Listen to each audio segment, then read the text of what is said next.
Bismillahirrahmanirrahim. Alhamdulillahirabbil alamin. Allahumma sholli wa sallim ala sayyidina Muhammad wa ala alihi wa sahbihi wa sallim. Assalamualaikum warahmatullahi wabarakatuh. Jumpa dengan saya lagi, Neng Eva. Gimana kabarnya sahabat hikmah semuanya hari ini? Yang soleh dan solehah, yang baik hatinya, yang cantik dan yang ganteng lahir batinnya, yang tidak sombong, rajin menabung, serta rajin sedekah.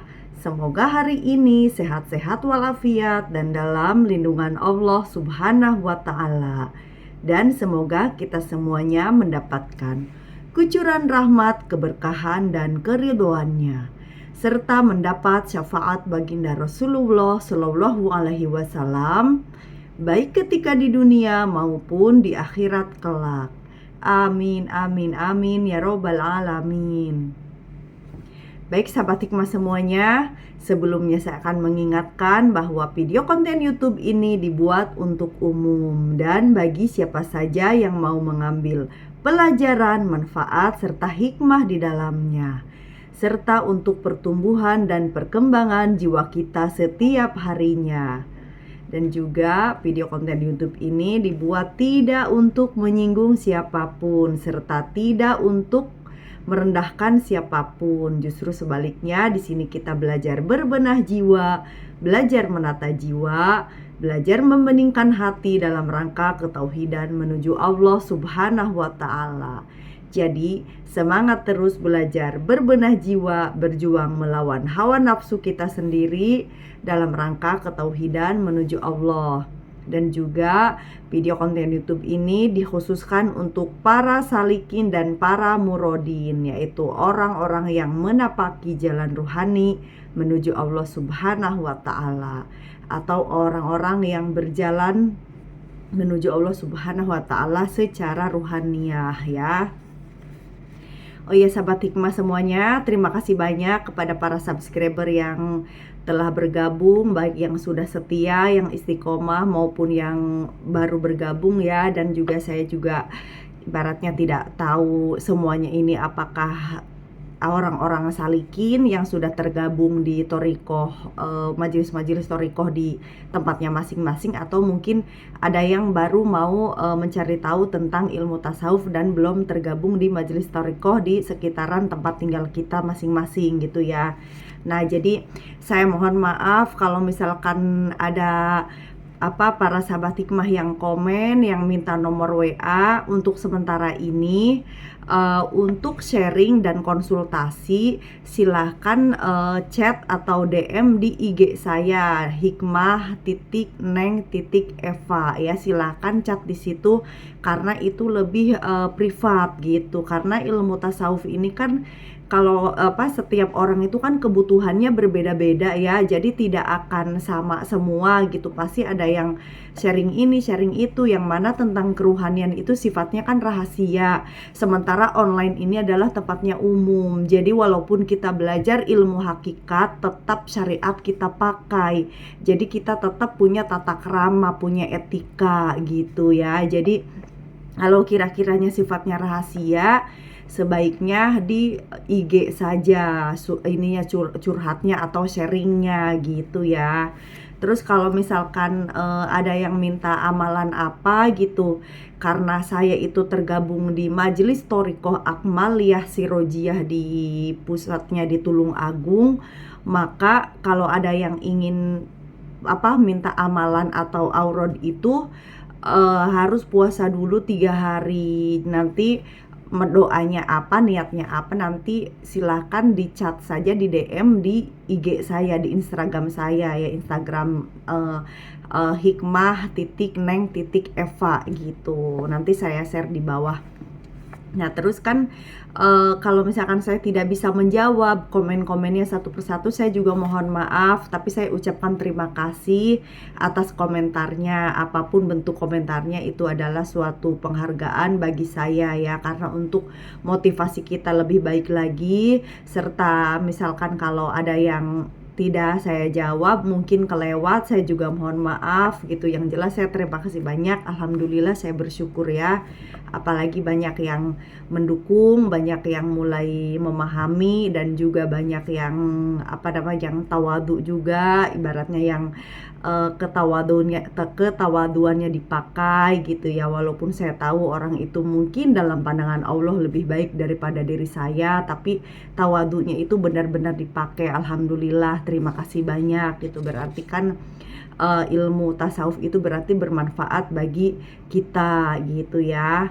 Jadi maksudnya ya pokoknya saya mohon maaf kalau tentang aurad, tentang wirid, tentang amal apapun. Yang jelas secara umum kami semua menjalankan sunnah Rasul gitu aja ya. Jadi selain kita melaksanakan sholat 5 waktu dan juga menjalankan puasa sunnah atau sholat sunnah, dan juga memperbanyak zikir dan riyadhah. Karena kalau setiap ada yang minta, pasti selalu saya berikan itu, karena memang yang saya amalkan itu ya itu gitu. Jadi bukan berarti misalkan wah Neng Eva nih merahasiakannya. Tentu ada yang dirahasiakan karena syaratnya harus gabung dulu di Thariqah Akmaliyah Sirojiyah, baru akan diberikan aurad yang khususiyah gitu, yang khawasnya gitu. Jadi tidak sembarangan, kami itu punya aturan. Walaupun ilmu hakikat makrifat selalu memandang Allah di dalam segala sesuatu, itu urusan batin kita, namun syariat harus kita pakai.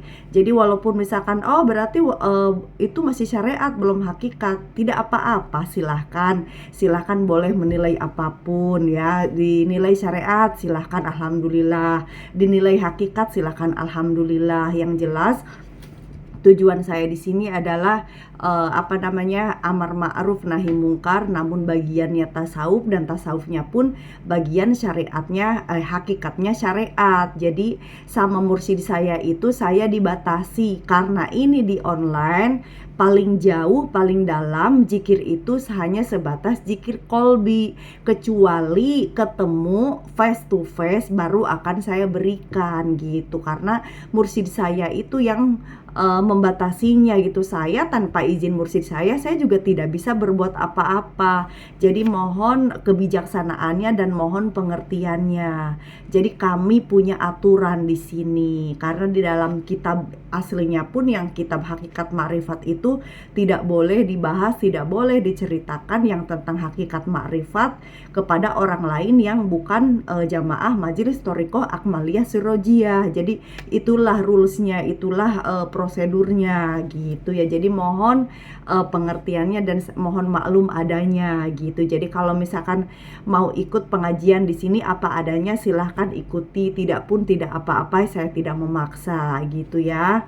Jadi ibaratnya kalau masalah amal ya sudah, ikuti saja pengajian di sini. Nanti kalau kita sudah mendapatkan ilmu di kitab-kitab yang saya bawakan atau di ceramah-ceramah yang saya bawakan, nanti kita akan memiliki kesadaran jiwa dengan ilmu pengetahuan yang kita dapati. Maka di situ akan timbullah amal soleh, amal perilaku, buah dari keistiqomahan kita dalam bertolabul ilmi tersebut gitu. Jadi dimohon juga kesabarannya, karena saya di sini juga terbatas, hanya 20 menit atau mungkin 15 atau 25 menit saja. Jadi otomatis kan buku setebal ini tidak akan langsung habis dalam waktu 1 jam 2 jam gitu kan. Jadi dibatasi. Jadi mohon kesabarannya, ikuti saja dulu, sami'na wa ata'na saja dulu gitu ya. Nah, baik, kita lanjutkan lagi. Kemarin kita sudah membahas tentang 4 sikap perilaku hamba saat berhubungan dengannya, maksudnya dengan Allah ya. Meminta kepada Allah berarti menuduhnya, mencari Allah berarti menggibahnya, mencari selain Allah pertanda tak punya malu kepadanya, dan meminta kepada selain Allah pertanda jauh darinya. Nah, kita lanjutkan lagi ke pembahasan kajian yang ke-22 ya. Bismillahirrahmanirrahim. Awalu wajibin alal insani ma'rifatun ilahi bistiqoni. Dan yang pertama wajib bagi manusia adalah mengenal Tuhannya dengan yakin. Bismillahirrahmanirrahim. Pada setiap desahan nafas yang kau hembuskan, terdapat takdir Allah yang telah ditetapkan. Pada setiap desahan nafas yang kau hembuskan, terdapat takdir Allah yang telah ditetapkan. Nah, jadi Ibnu Athaillah Al-Iskandari telah membuat kutipan hikmah ini pada kitab Al-Hikam, dan Ibnu Abdullah Asyarqawi Al-Khalwati, yaitu Grand Syekh di Al-Azhar Kairo, ya, di Universitas Al-Azhar Kairo, menambahkan bahwa setiap napas yang keluar darimu telah ditakdirkan Allah, baik yang terkandung di dalamnya ketaatan, maksiat, nikmat maupun petaka. Setiap napas yang keluar darimu adalah satu dari sekian takdir Allah untukmu, siapapun dirimu. Oleh karena itu, kau harus tetap menjaga kesopananmu di hadapannya dan menyadari bahwa Dia selalu mengawasimu dalam setiap desahan nafasmu. Dengan begitu, di setiap nafas kau menjadi seorang salik yang ingin meniti jalan menuju Allah. Inilah makna ungkapan jalan menuju Allah sebanyak desahan nafas seluruh makhluk. Nah, maksudnya bagaimana? Nah, kalau kita sudah bergabung di majelis-majelis thariqah, tentu yang kita dapatkan itu ilmu dari seorang mursyid itu tidak hanya tentang zikir lisan saja, tetapi ada zikir nafas, zikir kolbi, dan zikir selanjutnya sampai 7 tingkatan gitu kan. Karena di sini online, saya dibatasi sama mursyid saya hanya sampai zikir kolbi saja menerangkannya. Nah, tapi di sini kan setelah zikir lisan itu sebelum ke kolbi ada nafas. Kenapa? Nafas juga perlu. Karena kalau zikir kolbi itu hubungannya sama Allah kan hampir per detik, perdetakan jantung. Tentu akan lebih memberatkan bagi seorang para salikin yang pemula. Tapi kalau misalkan setiap hembusan nafas, mungkin hembusan nafas itu 747 atau 525 gitu kan, narik, nahan, dan mengeluarkan gitu. Otomatis kan mungkin dalam 12 detik itu 1 kali ingat Allah atau 3 kali ingat Allah mungkin masih bisa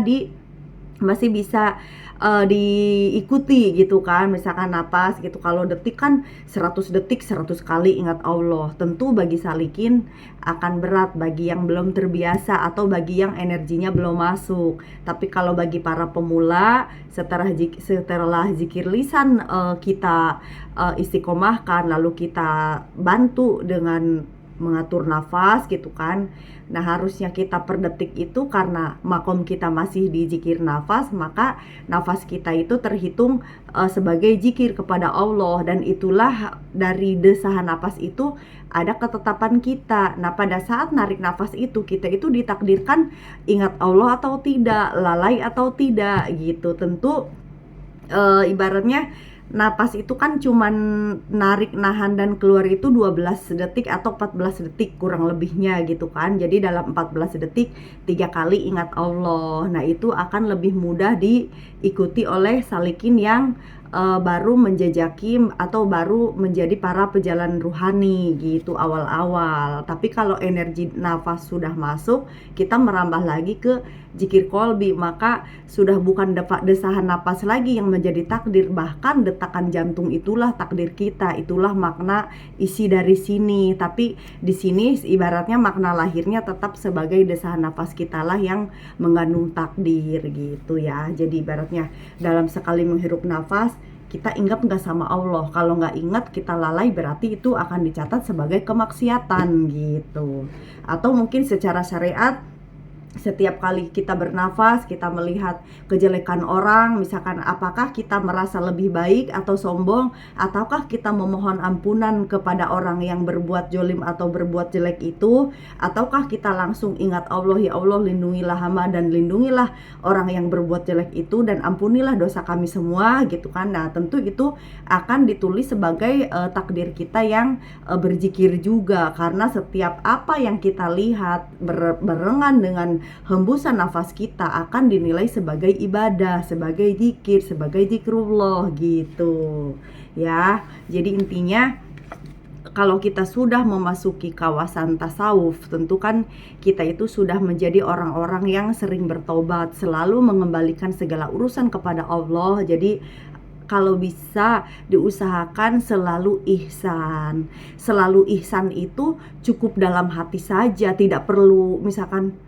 ini Allah, itu Allah, nggak usah ya. Itu kembalinya itu malah menjadi musyrik karena Allah itu bukan jasad gitu. Kecuali kita sedang fana. Kalau sedang fana itu lain, karena diri kita itu kita dapati tiada, maka yang ada hanya Allah kan.